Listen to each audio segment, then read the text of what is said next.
Good day. We are here doing another visual podcast of Inner Neighborhood. We are at the Alliance for Youth, and right to my left is Thomas Riesberg, Development Director of the Alliance for Youth, and my partner in the agency, Janet Duffy, and she's smiling, so we're going to have some fun on the 4 pillars of the Alliance for Youth. Oh, we are. We're going to be talking about some fun. We're also going to be talking about some really serious, hard stuff. And I am so proud of Alliance for Youth and what you all are doing here. I have to just say, it's the pillars that you operate out of, the programs that you provide in this community are really going to make a difference because it's addressing the root cause of the problem rather than that Band-Aid of, hey, let's just fix this specific episode or situation. So before we went on camera, we had this lovely conversation where Thomas explained everything so articulately. We should have had him on camera because when you get on camera, then all of a sudden, like, your brain goes, I don't know what to say, or not. It's not that bad, but there is a little bit of that. So I'm going to ask you if you can just encapsulate part of what we talked about by starting to share, or just sharing what it is that you do here. Absolutely. So first off, thank you guys both for giving me this opportunity. And in a nutshell, what Alliance for Youth does is it provides connection, purpose, and hope to the most vulnerable in our community. And they talked about the 4 pillars. So we have 4 main programs. We do substance abuse prevention. That's largely in the schools. And we engage youth in that. So we collaborate with United Way, and we put on a peer mentoring program that's in both the high schools and the middle schools here.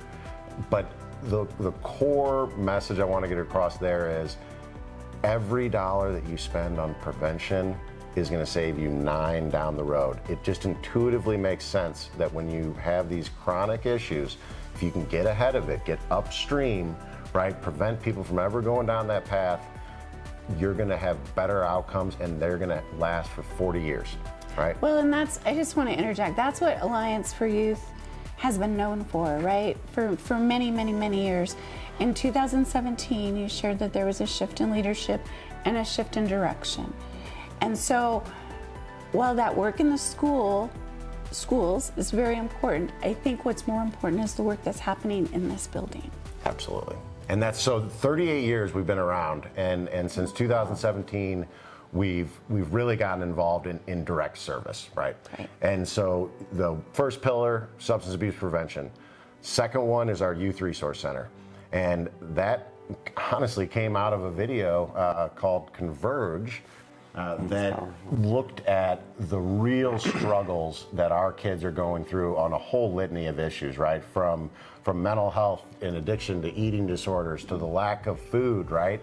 It really was eye-opening, and we said we've got to come together and do something about this as a community. And so now we have a youth resource center that serves kids 13 to 20. It's low barrier, meaning you can just put your name down and it can be Bugs Bunny. Right. It doesn't even have to be a real name if they're not feeling safe enough to share that information yet, because it's about building trust. Absolutely. I say this on every program. Trust is the foundation. It's relationship first. And so that's embedded in everything we do, right? Is, we are relational and everything is 100% free. Right? I cannot emphasize that enough. We have very low barriers to access our services. You don't need a special referral or a diagnosis or you check this, right? We get you immediately in. Because if not, people, they took a risk by coming and doing this, right? And so we want to be able to immediately help them. In terms of what the Youth Resource Center does, it's open to kids 13 to 20. It has a hot meal every single day. We have shower, laundry facilities. We have support groups every night, access to clothing, hygiene products, full food pantry. We transport kids from both high schools and middle schools here every single day. We have, 25, 30 kids in-house every day. That's amazing. And it's a one-stop shop. So we know that we're not the experts in everything, right? We're here to build the relationships with the kids, meet their basic needs. Then we partner with folks. So like Alluvian has a licensed clinical professional counselor based out of here, right? That's able to come there so the kids don't have to go to 10 different places to access services. So that's the Youth Resource Center. And then the second program, so this would be the third pillar, is the sober life. And this is near and dear to my heart. I have addiction throughout my family. I'm an alcoholic myself. I have 7 years in August. I lost my brother to this disease. And I can tell you that the level of suffering going on in our community and in communities throughout the United States is almost incalculable. And what at root it is again, connection, purpose, and hope. Addiction destroys. It destroys families. It destroys all your connections to your community. And so people are scared, they feel judged, they will not reach out for help. We need to create a recovery community that attracts them. And that's what Sober Life is.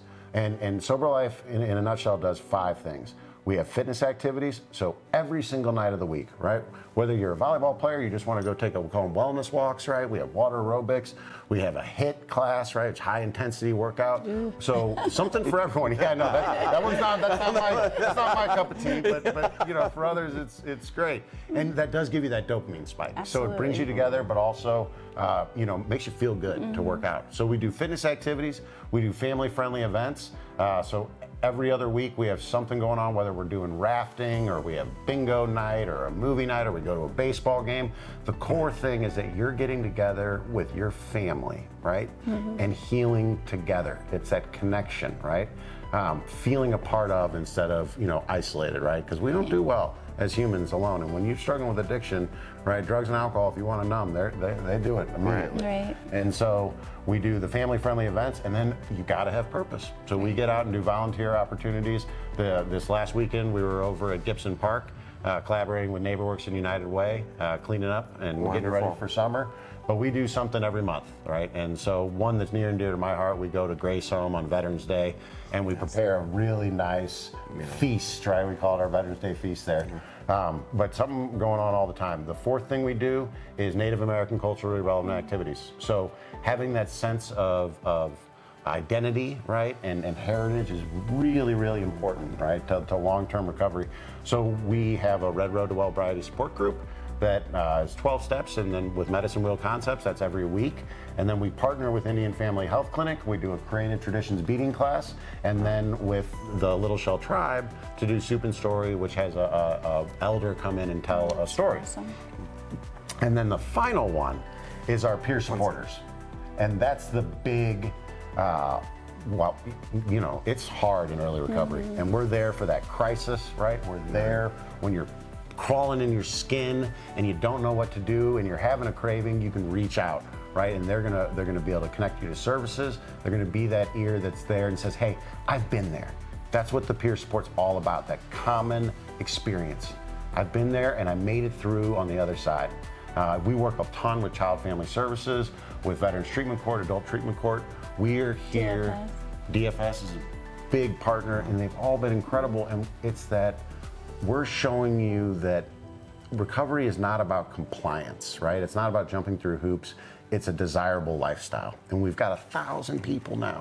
It's beautiful. I just think that's so amazing that it's grown to that volume in a short period of time. It shows you the need, and it shows you the power of community, that so many folks, they're just alone. I mean, we see social media, so much of this it's odd that it's called social media, right? Because it's so antisocial. Yeah, it's like an oxymoron, it's bizarre, but so that's what it's all about, is making us all feel included and valued and having dignity. Absolutely. So we're getting towards our time where we don't want people to check out.